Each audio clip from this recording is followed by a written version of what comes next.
Hello and welcome everyone to another StarCraft 2 England cast. Today I have got a game from everyone's favourite Rageaholic, EGIdrA, who is the blue Zerg player in the lower left position, and he is playing against some noob called some noob, and he is the red Terran in the top right. So I'm sure at some point I'd almost guarantee EGIdrA will make a joke about him being called some noob. It's such an easy target, although I kind of hope EGIdrA will hold on and might not go for it, but we will wait and see. So anyway, what can we expect from these two players? Well, it is a ZvT, which means from EGIdra's side he's almost certainly going to go for a 15 hatch, then get a 16 pull, which allows him to get both queens out at the same time. He'll then probably get up some gas pretty early, and then just kind of get fairly normal third base timing. From some noob's point of view, well, what is he going to do? Firstly, he's got two real options for opening, either command center first or go for a Rax. Judging by this supply depot, I'd say he's going to go for the Rax wall off, and basically from there we see a lot of Terran players nowadays going for that one Rax command center build, because it's almost certain that the Zerg player is going to go for a hatch first, so why not force them to get an early third by taking that. Actually, hang on, we've got a proxy Rax. Now this is not going to make EGIdrA a happy bunny, but it's in a bit of a unusual position. It won't get scouted by the Overlord. It's definitely would never get scouted up here. Is it going to be a, there we go, double proxy Rax coming out, so EGIdra's going to have to react very, very well in order to defend this, otherwise he could have some problems. Now here comes down, as expected, the 15 hatch, and basically this Overlord not going to get up here in time to really give EGIdrA warning. I mean, the first Rax is half done, and this is suddenly going to cause a lot of problems. Now, the one thing you can do if you really want to freak them out is, well, make sure this drone can't get in, but the second this drone gets over, EGIdra's going to know something funny's up, because if it was a command center first build, the command center would already be down. The first barracks is finished now. Here comes out the first marine. Now EGIdra's going to have to react very, very quickly. He's got his spawning pool out, so essentially he's got to defend with drones until that's done.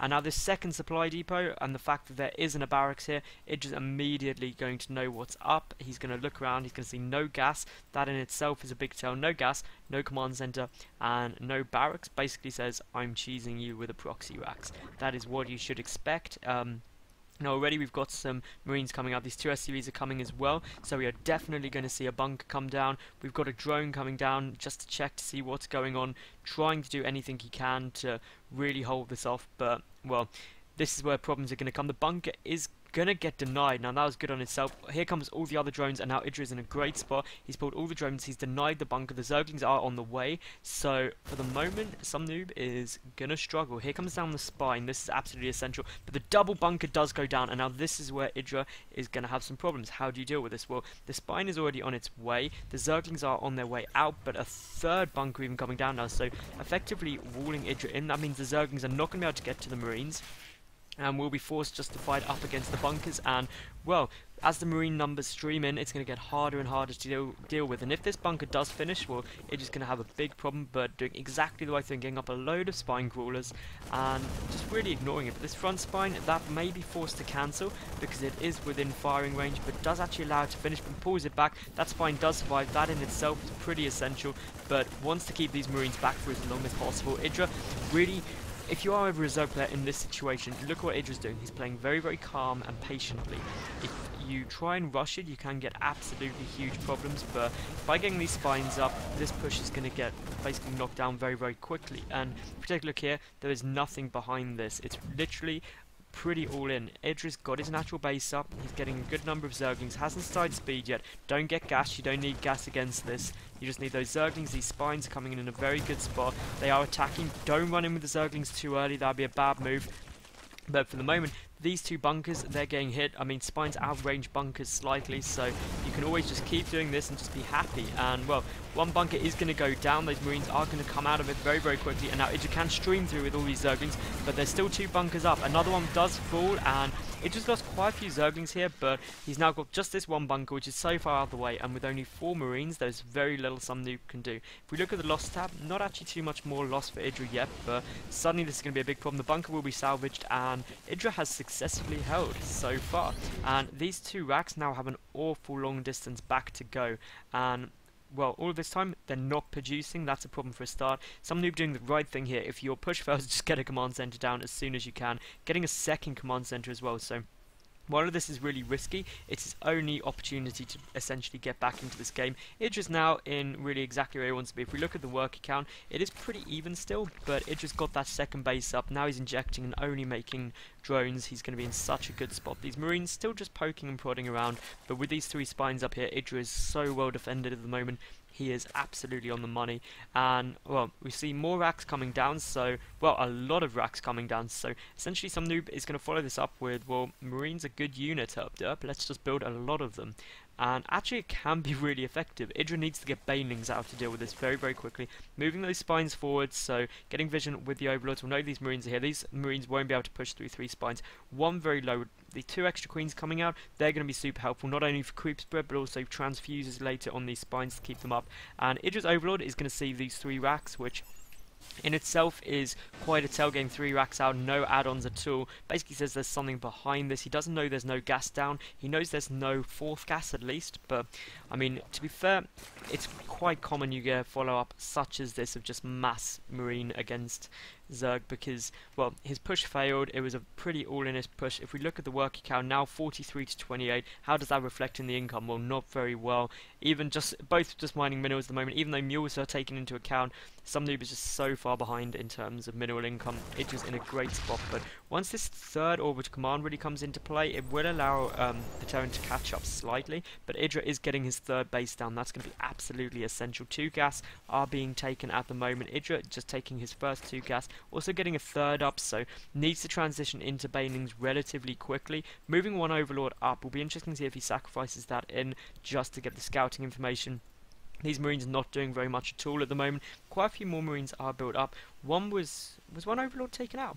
If it was, that was quite a big loss of scouting information essentially, because suddenly these Marine numbers are getting an awful lot higher, and EGIdra, he's not going to be happy about having a lot of Marines. All the SCVs being pulled as well. This is very, very all-in-ish, and it's a bit of a shame to see this, because somebody who had transitioned out of the kind of 1 base all-in relatively well. If he just started teching, he may have been in a better spot, but right now, EGIdra's getting up his 3rd. He needs to pump a lot of Zerglings. I don't know if he has scouted this, but if he has, it's going to be fun, because there's no baneling nest out, which would actually be the one thing which would make this so insanely easy to hold. You just need a couple of good baneling hits. But here we go, we've got this push coming up. The creep spread, we'll see everything. We'll see all of these SCVs being pulled, and now EGIdra just got to go into emergency damage control mode, getting 60 more Zerglings out. Needs to basically keep everything alive as long as he can. Those overlords, unfortunately, floating forward, will get taken out. That supply blocks EGIdra, which is a big problem by itself. And good start of Step Micro here. But here we go. All the drones are being pulled now. And to be honest, I don't think EGIdra is going to be able to hold this. This Marine ball is absolutely massive. And all those drones have been shredded. More drones are being taken out. And suddenly this is a big problem. There are some queens there. All the SCVs have now gone. But there's just so many Marines here. The baneling nest on its way, but a bit late. I mean, everything could be all over for EGIdra before it's even started. Baneling nest even in a slightly vulnerable position. The hatchery getting focused down, and just this big ball of Marines is really, really awkward. I mean, brooding coming out will help, but if this, well, the baneling nest is going to go down, and suddenly EGIdra is not looking to be in a good spot. He's got a lot of Zerglings coming in, but he has lost his natural base. And I mean, these queens, they're doing a great, great job. There is enough energy for a transfuse, which will help massively. This Marine ball is starting to wear its way down, and as it does, that's going to be basically on the money for EGIdra, because he's now effectively held off this push. He stayed very calm through all of it, which is what you should always do. If you do get in a situation like this, don't panic.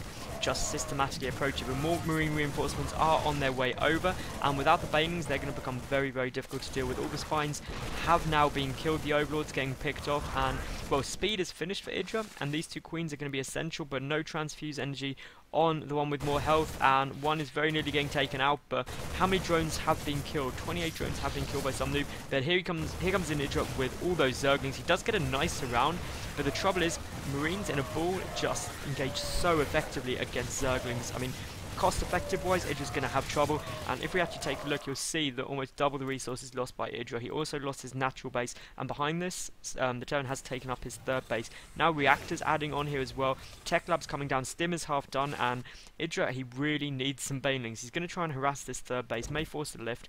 Actually, the lift already going up there, so knows that counter push would be coming. EGIdrA needs to retake this base as soon as possible. He is a base down effectively, or was. Now on equal bases, we've got more barracks and classic EGIdrA rage coming out there. And, well, Mass Marine is being followed up by Mass Marine with some more Mass Marines. There is this factory coming out. These double upgrades should be starting shortly, which are a bit later. Would have liked to have seen some upgrades starting a bit sooner, but admittedly, it was pretty much a 2-base all in. These Zerglings will stop this command center going down for quite a while, but if we look at the work count, it's now 37 to 32 in favor of the Terran player, which you never ever want as a Zerg. Now, EGIdrA getting those banelings up, and I mean, once he gets banelings, he's going to be in a much better spot to deal with Mass Marines. I mean, banelings wreck Mass Marines so hard, it's insane. EGIdrA getting down his natural base yet again. He doesn't have... Well, he's got the +1 carapace upgrade on the way. He's got an awful lot of gas. Quite surprised EGIdrA hasn't actually pulled these guys out of gas and transferred them down, because, I mean, this gas is doing absolutely nothing for him. He does have this macro hatcher, which is a saving grace, but still, for the moment, the work count in the Terran's favour. Still, that means income very, well, somehow in EGIdRA's favour, which is quite surprising, but who knows. We've got Zergling streaming in here. They're picking up some SCVs. The Marine Ball is still forward. Now, are there any banelings at all on the map? No. Definitely needs to get some banelings out, because otherwise these Marines are going to cause absolute havoc. 24 more Zerglings are on the way. And, I mean, I'm so surprised EGIdrA hasn't made some defensive banelings. He should be expecting this coming. And, well, great scan getting rid of the creep tumors, and this third base is basically being sacrificed here. But by losing this third base, economically, EGIdRA's going to become very far behind very, very quickly. Still no banelings, and there's that actually translates from EGIdRA to good game. So, I hope you did enjoy that game, showing you that even the best people can lose to cheese. So, if you ever lose to cheese on ladder, don't worry, everyone does. So, I hope you did enjoy the cast. If you did, please give the video a thumbs up, subscribe to my YouTube, that would be awesome. New casts every single day, and they're always from cool people. They're not always cheesy games like this. I just do these occasionally for a bit of fun. And, I mean, follow me on Twitter, that would be awesome as well. And, I mean, most of all, I hope you enjoyed. Tune in again, and thank you very much for watching. Bye for now.